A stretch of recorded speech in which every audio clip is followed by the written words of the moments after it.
Hello again, this is Sock. Welcome back to Speed Duel Duo. Today we'll be covering the Dark Moth deck profile.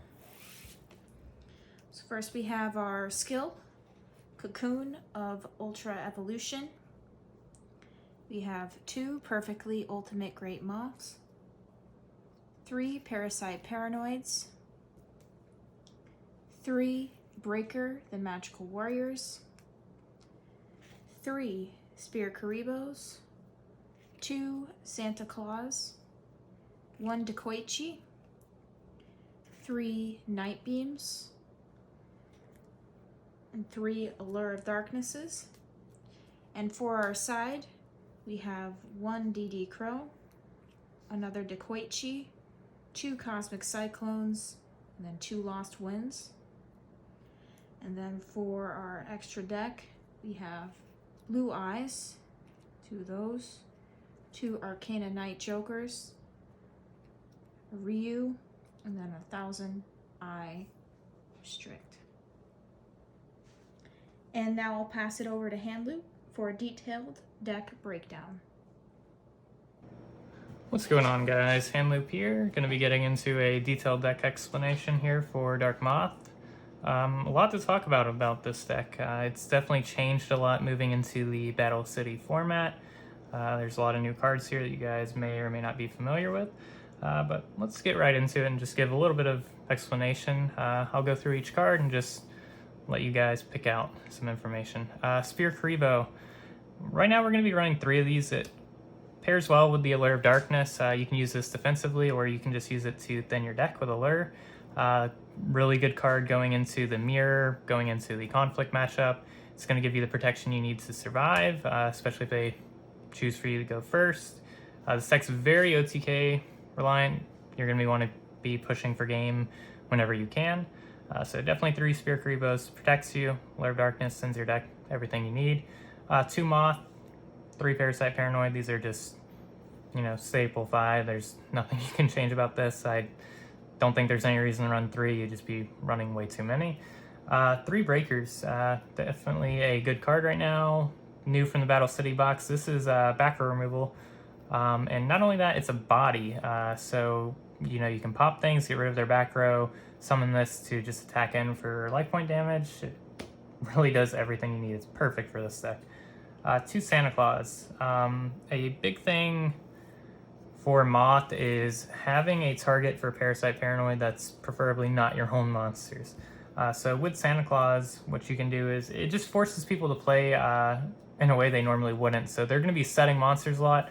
So if you have Santa Claus paired with the Parasite Paranoid, you're going to be able to tribute their monster, go in for game, and this card just helps deal with a lot of stuff. Another thing is that people are running Waking the Dragons right now. So while you do have 6 forms of back row, if you hit Awaking the Dragons and they summon something like Arcana Knight Joker, you're going to be in a situation where you can no longer push for game because, you activate your Parasite Paranoid, they negate it, and now you don't have anything. So Santa Claus can deal with that, tribute over the Arcana, equip it with Parasite, go off that way. 1 Dekoichi. This is great for the Spellproof Armor matchup and just general draw. If you're going first, you can use this. It's also a dark target, so you can't Allure of Darkness it. But versus Spellproof, this is almost guaranteed to resolve. If they Soul Exchange it, then okay, you got rid of Soul Exchange. That's 1 less out to remove your Moth when you do go into that. Great card. Night Beam. This hits every deck in the format right now. There's Book of Moons being run in 3, Offerings run in 3, Scramble it hits for XYZ deck. It does not allow them. It forces the XYZ deck to shotgun. And if they do shotgun it, then okay, now you're just playing around a board that you know everything.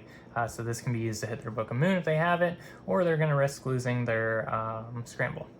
3 Allure of Darkness, staple, goes with all your dark targets, get your draw engine going. For the side deck, we are running 2 Lost Winds, as you might have seen.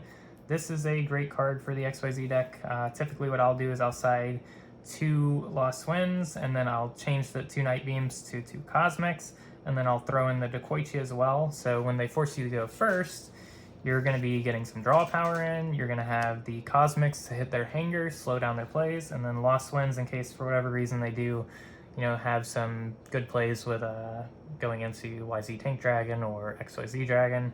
You just negate it, reduce it. You can even reduce it enough that you can just beat over it with a breaker, and you don't even have to use your skill. The other Dekoichi can also be used in Spell for Farmer. It lets you draw into your Santa Claus since they are unaffected by your skill. Due to Parasite Paranoid not making their monster an insect, you can no longer tribute it with Spell for Farmer. So Santa Claus is how you get over that. You just draw into your Santa Claus, tribute their monster, equip it with Parasite, and then you are off to the races. Last side deck card we have here is going to be the DD Crow. This is a newer card I've added, but it does hit a fair amount of more of the rogue tier decks, but it can also be used to combat XYZ and kind of stagger their graveyard.